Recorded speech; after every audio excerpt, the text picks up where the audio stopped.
kita yang kerja kantoran, misalkannya level staff, junior staff atau senior staff, belum tentu gajinya itu lebih gede dari seorang tukang sampah atau seorang supir truk gitu.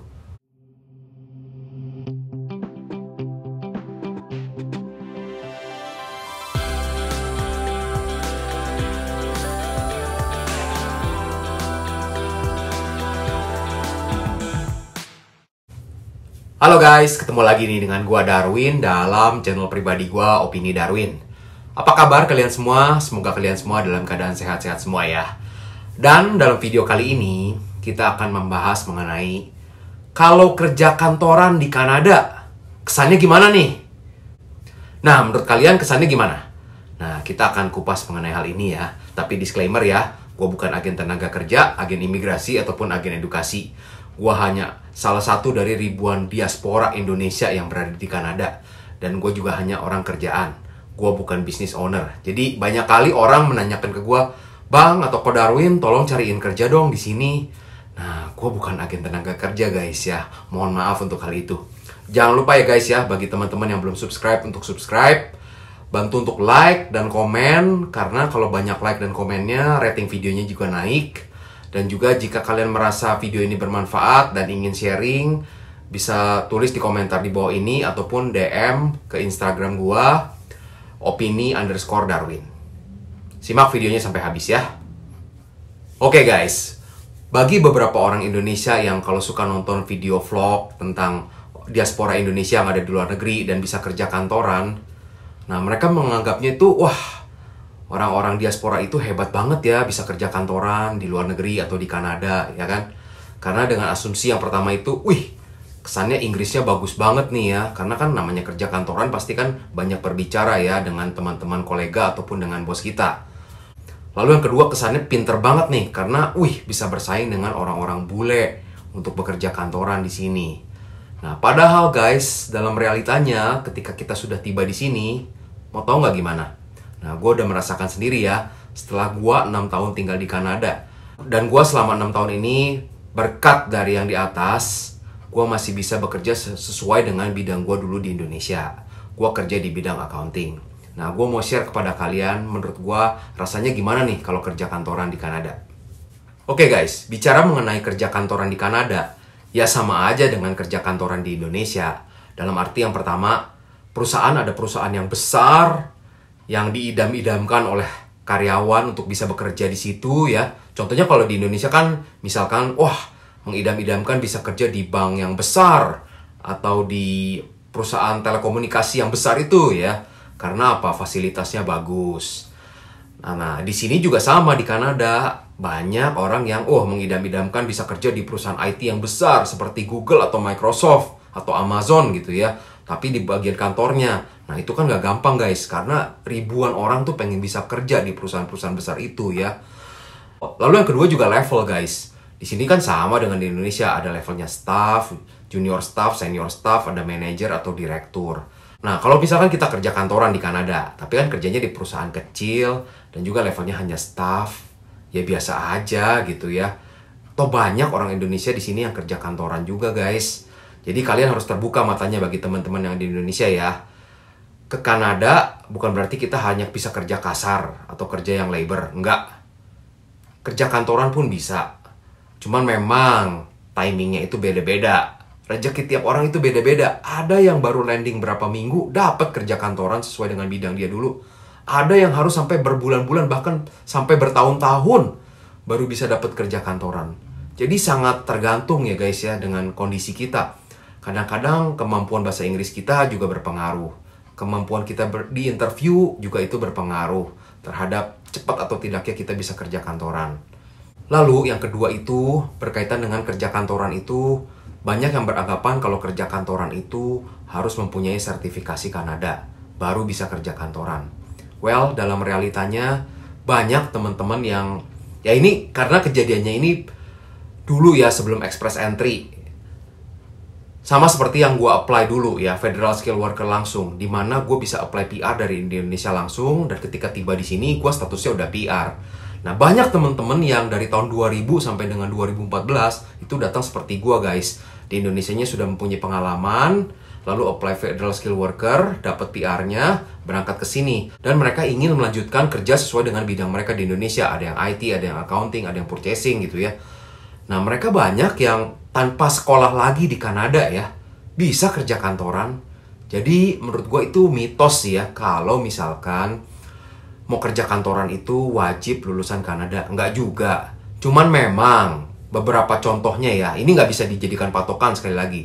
Contohnya itu misalkan kalau kita hanya mempunyai sertifikasi dari di Indonesia, kita nggak punya sertifikasi Kanada atau US, daya saing kita itu kalah. Contohnya ketika kita mau apply di perusahaan gede, nah banyak kan anak-anak muda yang lulusan sini tuh pengennya kerja di perusahaan-perusahaan gede juga kan. Nah jadi kita secara resume akan kalah tanding dengan mereka. Nah jadi kita juga harus pinter-pinter guys. Ya udah kalau kita di perusahaan yang menengah atau kecil ya nggak apa-apa. Tapi kita masuk dulu dan kerja kantoran dulu di situ supaya dapat Canadian experience. Nah jadi menurut gue itu mitos. Kalau misalkan kerja kantoran nggak punya sertifikat Kanada itu kesannya hebat banget. Enggak guys, menurut gue itu biasa saja. Sudah banyak orang Indonesia yang tidak sekolah lagi di sini bisa kerja kantoran juga di sini kok. Nah mungkin gue mau share sedikit bahwa gue ini kan ke gereja orang Indonesia yang ada di Toronto. Nah salah satu ibu majelisnya yang sudah almarhum saat ini, itu dulu gue suka denger dia sharing ke gue ya. Wah menurut gue itu inspiratif banget. Karena kenapa? Dia memang sih di Indonesianya sudah mencapai posisi yang cukup tinggi guys. Dia di Indonesianya itu sudah direktur. Nah, ketika tiba di sini, dia memulai karirnya di tahun 2000-an sebagai staff dulu kalau nggak salah. Sebagai staff accounting dulu. Tapi karena memang dia sudah levelnya direktur ya, cepat melejitnya. Sampai akhirnya dia bisa menjadi direktur juga di salah satu perusahaan atau rumah sakit di sini guys. Dan dia itu nggak lewat jalur sekolah lagi loh di sini. Yang menariknya itu, dia kan di sini tuh bisa mencapai sampai level Director of Finance, Direktur Keuangan. Menariknya apa guys? Di Indonesianya dulu, dia itu bahkan bukan lulusan sarjana S1 loh dulunya. Ternyata dia cuma lulusan akademi sekretaris. Dari di Indonesianya lulusan akademi sekretaris, cuman memang kerjanya bagus sampai bisa mencapai posisi direktur di Indonesia. Dan ketika tiba di sini, levelnya juga dari staff, tapi cepat melejit sampai bisa jadi direktur. Nah itu gue hanya sekedar sharing saja. Ternyata ada beberapa kisah nyata ya, dimana tanpa sekolah dulu di Kanada, ada beberapa yang bisa sukses juga. Karena apa? Berkat tiap orang atau rezeki tiap orang itu berbeda-beda ya guys ya. Nah, berkaitan dengan kerja kantoran di Kanada, menurut gua yang menjadi kendala bagi teman-teman yang di Indonesia kalau melihat vlogger-vlogger Indonesia ataupun melihat diaspora Indonesia di Facebooknya atau di Instagramnya, ialah mindset Indonesia yang masih ke bawah guys. Kita harus akui bukan kalau di Indonesia itu kalau kerja kantoran itu kesannya gimana gitu ya kan. Karena apa? Wih, pakai bajunya kemeja yang keren, pakai celananya yang bagus, pakai sepatu kulit, atau yang perempuan pakai blazer, pakai sepatunya hak tinggi, ya kan? Lalu kerjanya di gedung yang tinggi, di daerahnya Sudirman gitu ya. Wih, kesannya keren banget gitu ya. Nah, mindset itu tuh beda banget dengan mindset yang ada di Kanada guys ya. Ya memang di Kanada juga tetap ya, kalau kita bisa menjadi seorang CEO atau CFO, itu juga kan keren. Tapi guys, di sini itu mindsetnya beda. Dalam arti gini, kita yang kerja kantoran, misalkan hanya level staff, junior staff atau senior staff, belum tentu gajinya itu lebih gede dari seorang tukang sampah atau seorang supir truk gitu. Ya, karena tukang sampah tuh di sini gue dengar kalau sampai yang di-hire oleh government itu gajinya gede. Dan supir truk juga kan, kalian mungkin tahu gitu, ada beberapa YouTuber di Amerika dan di Kanada yang profesinya tuh sebagai supir truk dan gajinya tuh lumayan oke gitu ya. Nah, jadinya kerja kantoran pun menjadi sesuatu yang biasa aja, nggak yang spesial amat gitu. Dan yang kedua di sini orang juga nggak terlalu peduli ya. Unless kalau pergaulan kita ya sesama orang Indonesia terus, dimana mindsetnya masih sama gitu kan, ngelihatnya kerjanya profesinya apa loh. Nah, tapi kalau udah di sini guys, kita bergaul dengan teman-teman yang bule ya, dengan imigran-imigran lain, mereka nggak peduli. They don't care what's your profession. Selama kerja lu halal ya udah, fine-fine aja gitu. Dan memang kesenjangannya juga tidak terlalu jauh sih ya. Jadi kurang lebih seperti itu tuh, mindset itu yang harus diubah. Nah untuk ubah mindset itu nggak gampang. Karena gue cukup mengerti, kalian di Indonesia nggak pernah merasakan tinggal di Kanada. Sedangkan gua yang sudah tinggal di Kanada aja, waktu awal-awal juga harus adaptasinya dengan mindset itu. Butuh waktu ya guys untuk merubah mindset itu. Karena masih sama dengan Indonesia. Wah, kerjanya harus yang kantoran nih ya, gitu. Nah, poin berikutnya sebenarnya tadi gue udah singgung sedikit berkaitan dengan gaji ya. Nah, seperti yang kita ketahui di sini tuh gaji kerja kantoran dengan gaji kerja trade skill itu bersaing. Dan bahkan ada beberapa profesi trade skill yang gajinya itu jauh lebih gede dibanding kerja kantoran guys. Ya memang sih kerja kantoran juga ada yang gajinya gede. Misalkan nih kita IT programmer yang jago untuk programming Android gitu. Atau spesialisasinya di SAP. Nah mungkin rate-nya udah 60-70 dolar per jam. Nah itu udah high skill lah ya. Tapi misalkan kalau kita kerja sebagai accounting clerk ya, sebagai staff admin, gajinya itu 25 dolar per jam. Nah, gaji 25 dolar per jam ya di-compare dengan seorang plumber ataupun seorang welder, tukang las, mungkin mirip-mirip. Bahkan kalau berhadapan dengan weldernya, tukang lasnya sudah lebih berpengalaman, jangan-jangan tarifnya dia udah 30 dolar per jam. Nah, jadinya kalian bisa lihat sendiri kan, mereka yang kerjanya kasar bisa mempunyai take home pay yang jauh lebih gede dibanding kita yang kerja kantoran di sini. Nah, jadinya nggak sesuatu yang bisa dibanggakan dengan sungguh-sungguh gitu kalau bisa kerja kantoran di sini. Biasa aja. Jadinya kadang-kadang gue suka berpikiran seperti ini guys ya. Kan gue kerja di pabrik, tapi gue kerja di bagian office-nya sebagai accounting-nya ya. Aduh, gue kalau ngeliatin yang bagian orang operations ya, contohnya bagian tukang lasnya, bagian tukang catnya, ataupun bagian assemblernya. Aduh, mereka kalau udah lagi absen pulang, mereka pada bercanda, ngomongnya kenceng, ketawa-ketawa hahihi, ataupun lagi mau long weekend ya. Kayaknya tanpa beban banget ketika pulang ya.